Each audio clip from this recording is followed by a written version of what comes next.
اللہ کی بندگی کی روش اختیار کرو۔ اچھا کس رب کی؟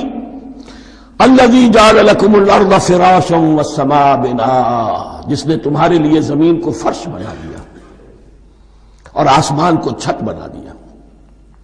وانزل من السماء ماء، اور آسمان سے پانی برسایا۔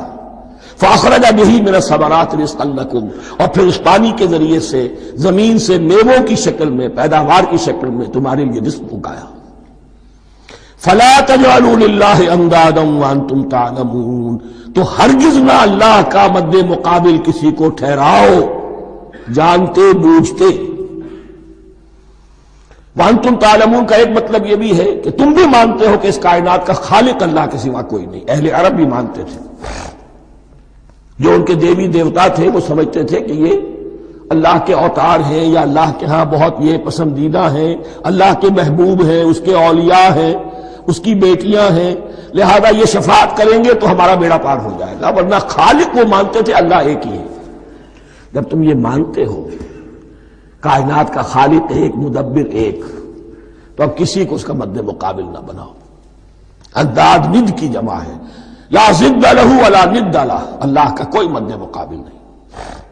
اس میں یہاں تک بات ہے کہ حضور اس درجے، اس توحید کی باریکیوں تک پہنچا کر گئے ہیں اس امت کو کہ کسی صحابی نے ایسے ہی کہہ دیا ما شاء اللہ وما شئت، کہ وہ اللہ چاہے اور جو آپ چاہیں۔ حضور نے فوراً ٹوک دیا اجعلتنی للہ ندا، کیا تو نے مجھے اللہ کا مد مقابل بنا دیا ہے؟ اس کائنات میں مشیت صرف ایک کی چلتی ہے، کسی اور کی مشیت اس کی مشیت کے تابع پوری ہو جائے ہو جائے، لیکن مشیت مطلقہ صرف اس کی ہے۔ یہاں تک کہ حضور سے فرمایا گیا کہ اے نبی آپ کے لیے یہ ممکن نہیں ہے جسے چاہے ہدایت دے دے، انک لا تہدی من احببت ولکن اللہ یہدی من یشاء۔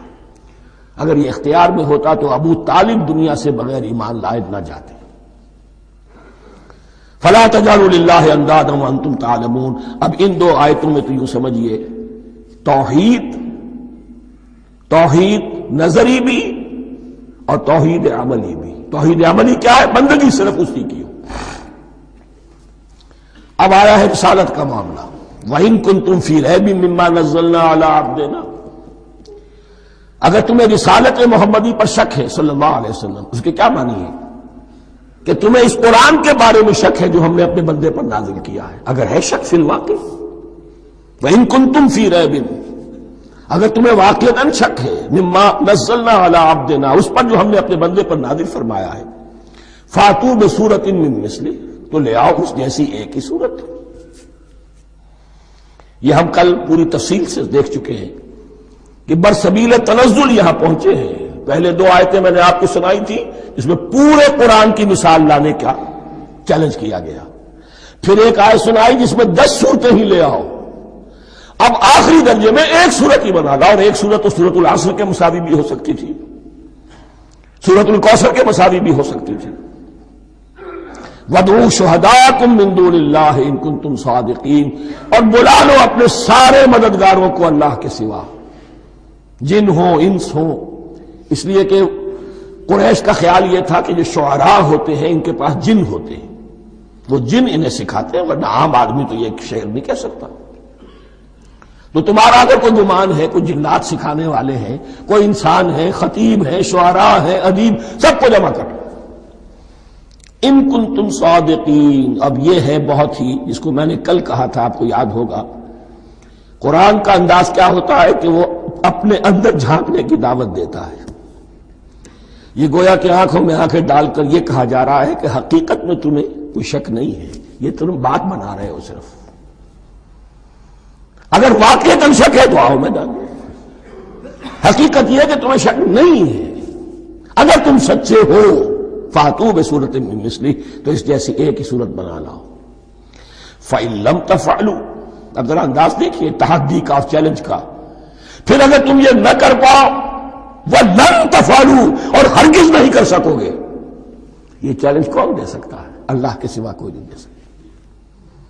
یہ انداز کسی کتاب کا نہیں ہے، ذَلِكَ الْكِتَابُ لَا رَيْبَ فِيهِ، یہ کسی کا نہیں ہے۔ فَإِن لَّمْ تَفْعَلُوا وَلَن تَفْعَلُوا، پھر اگر تم نہ کر پاؤ اور تم ہرگز نہیں کر پاؤ گے، فَاتَّقُوا النَّارَ الَّتِي وَقُودُهَا النَّاسُ وَالْحِجَارَةُ، تو ڈرو اس آگ سے جس کا ایندھن بنیں گے انسان اور پتھر. اعدت للکافرین، کافروں کے لیے تیار کر لی گئی ہے، بھڑکا دی گئی ہے. پتھروں کا ذکر خاص طور پر کیوں ہے؟ دو اس کے امکانات ہیں.